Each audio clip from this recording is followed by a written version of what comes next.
Hello again. This week, small discoveries. It's not always bells and whistles in the world of antiques. This is because things don't turn up on a regular basis. Whatever you might think, things don't turn up on a regular basis. Sometimes you can be overwhelmed when a big collection comes on the market and you can't possibly have enough money to buy all of it, which is very frustrating. And then you can go weeks or months without seeing anything interesting. But if you've got a very broad canvas for what you're looking at, if you're not specific or tied in, you can have little victories. And this week I had a little victory because I spied these, which you'll immediately think are terribly uninspiring. 3 little Georgian, so they're very nice for being Georgian hand-wrought silver teaspoons, and they were online on a well-known auction site that I'm sure you all use. If you're watching YouTube, you're certainly using eBay, and it is a minefield. It's got worse over the years.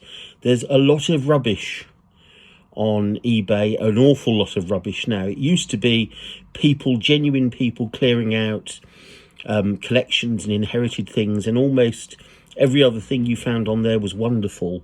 Now there is a lot of it is trade stuff. A lot of it is there because it isn't great. Although some of it is wonderful, and it's just there because it's postable and the seller wants to reach a bigger market. So it's a mixed bag. Just go into it with your eyes open. There have been fabulous bargains on eBay. This was a fabulous bargain, but they're getting scarcer, and it's always better. I've gone full circle on this because I was one of the first people, one of the first silver dealers in this country to throw caution to the wind and buy things online from all over the world. It was tremendous fun and it was very exciting. And every now and again you bought something that was absolutely awful, but you'd done so well with everything else, it didn't matter. I've now gone full circle. It's taken me over 20 years. Much prefer seeing an object in the hand or getting multiple photographs and speaking to the person at the other end of the phone and asking them what it's like. I still get caught out. We all fall for it. Don't feel bad if you have recently. We all fall for it. We don't ask, is the handle repaired? Has the front got an erasure? Is there a bit of solder around the back that you're not showing me? So don't feel bad about it if you have come a cropper. We all do. But I much prefer to see things now in person, or as I say, get a real feel with multiple images of what a thing's like. It was one dealer that told me many years ago, when looking at an old Sotheby's catalogue that we'd put together. Well, it was brand new when we'd done it, but it was old now. And we had a pair of sauce tureens on the front cover, and it was a beautiful image of them. And he'd come all the way down from London to see them, but he did say, he said, I know they'll be good because I can tell from the photograph. And sometimes you can. Sometimes when you've seen enough of this stuff, really enough of it, a lifetime of it, sometimes you can look at an image and you can just go, that's right. Not very often these days, because of the internet, people have switched on to the fact that they can make it look attractive online, but it fails the test in the hand. And that was something people weren't doing 30 years ago because the notion of selling things online didn't exist then. Anyway, back to these. I've rambled on enough, but it's all useful advice if you're buying and collecting online, and so many of us do these days. I spied these with a well-known workman-like silver dealer, sells a lot of stuff on eBay, just turns it over, which is fine. And he won't be worried one little bit that I bought these. They're on for very little money. I paid a bit of money for them. Not a fortune, but a bit of money. Somebody else clearly had an inkling they were special for a certain reason, and they were just down as London. It's this thing again. If you don't know, you call it London, or a lot of dealers do. But I was happy to see it's got a little, and we'll look at these in close up. It's got a little standard mark and the standard mark is in a very rectangular punch, which you'll now know from watching all the other videos means alarm bells. It's possibly provincial. Not always. They can be counterfeit punches, they can be warm punches, they can be badly struck punches. But in this case, they were provincial. It wasn't a London Lion Passant. What was more telling was the maker's mark next to it. The maker's mark next to it is very distinctive. It is ID in a wavy punch. And that's long been known, or long been ascribed to Chester. The only problem is it's tennis balls about over which maker it is. It's actually two makers. It is ascribed to two makers. Joseph Duke I of Chester and James Dixon of Chester. And they're roughly working at the same period.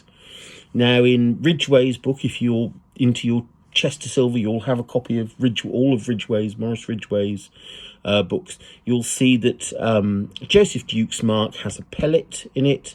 James Dixon's mark doesn't. In the latter book, the big Chester book that came out, the new one, you will see an image of Duke's mark, a photographic image of Duke's mark, and a photographic image of Dixon's mark. Now, as far as I can tell, and I've looked at them very carefully, they're the same mark, but taken at different angles. But it's the same punch. All the crenellations go in at exactly the same point. So I don't know what's going on there. For the purposes of attribution, I think it's safe to say they're Chester, definitely Chester. They may be Joseph Duke. They may be James Dixon. I think that was probably where Maurice Ridgway was at some point. And there's no reason to go beyond that, I think, for the moment. What they are three extraordinarily rare Chester teaspoons. And you'll go, why is that, Michael? But you've seen the Chester video too. So you know that 18th century Chester silver is rare. 18th century Chester flatware, particularly things like tongs and teaspoons that are commonplace all over London and Exeter and even Newcastle. You trip over the bloody things. Chester you don't. I don't know why in particular, but Chester assayed small flatware from the 18th century is really rather rare. So to find these was wonderful. There are a pair of teaspoons in the Grosvenor Museum bearing this maker's mark, which they ascribe to Joseph Duke I. So who am I to argue? I must say the pair in the Grosvenor Museum, you can go to Chester and you can look at them. Their pair have considerable wear to the bowls, and I'm glad to say these do not. These are in lovely condition.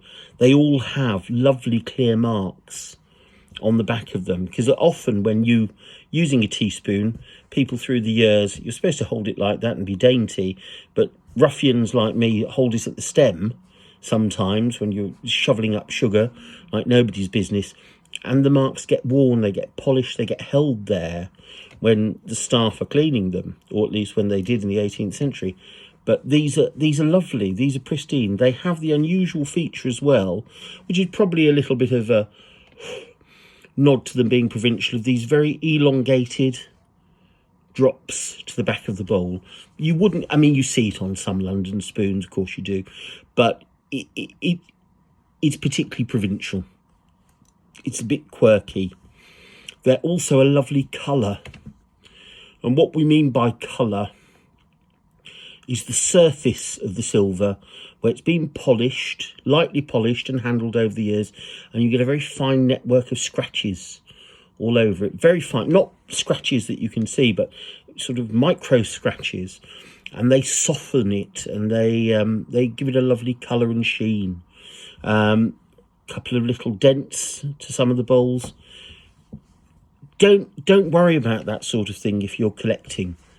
If you're collecting and something's got a tiny little pinhole dent, not a hole, but just a little pinhole dent, don't send it off to a silversmith, because there are good silversmiths and there are bad silversmiths, and believe me, there are more bad ones than good ones, and it's pot luck.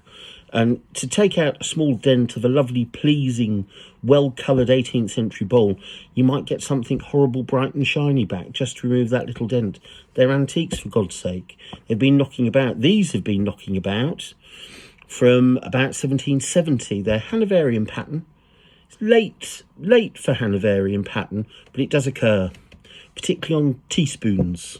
Tablespoons, it tends to flip over more, table service, but teaspoons tend to hold on to Hanoverian pattern, certainly in the provinces into the 1770s.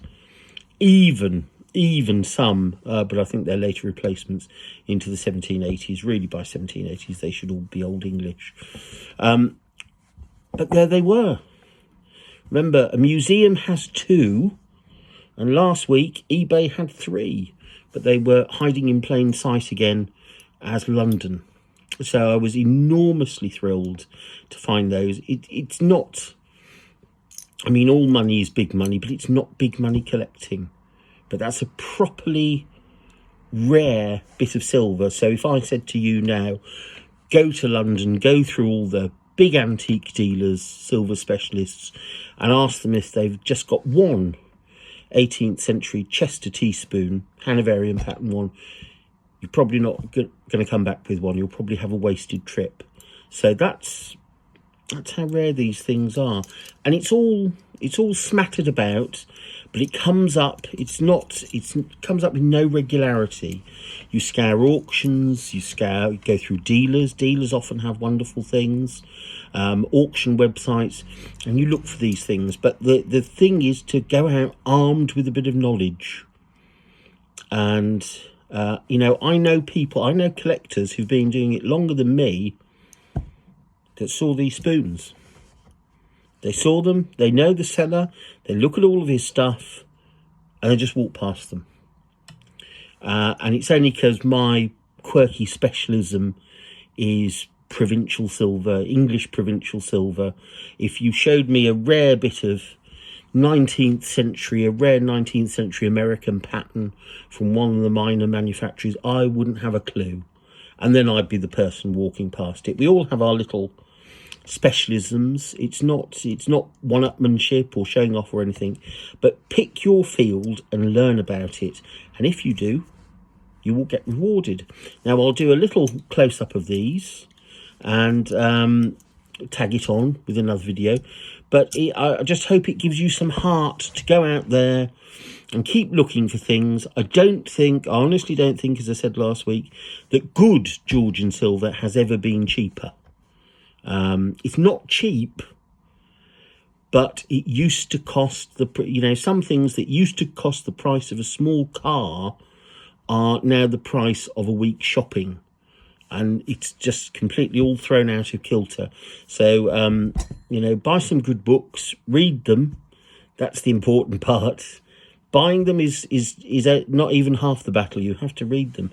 Read them, understand them. There's the battle. Many people have read, and I dare say even written, good books, and they still don't understand them. But buy them, understand them, and read them. Go out and look. And the more you look, the more you'll find. You can know everything in the world, and if you don't get out and look and look and look, all that knowledge is wasted. I wish I was fitter and younger, and I'd be going around every antique shop and every antique centre in the country, and I'd just be scaring them, and you'd find things. You honestly would. So until next week, good antiques hunting. Hope that gives you heart, and goodbye.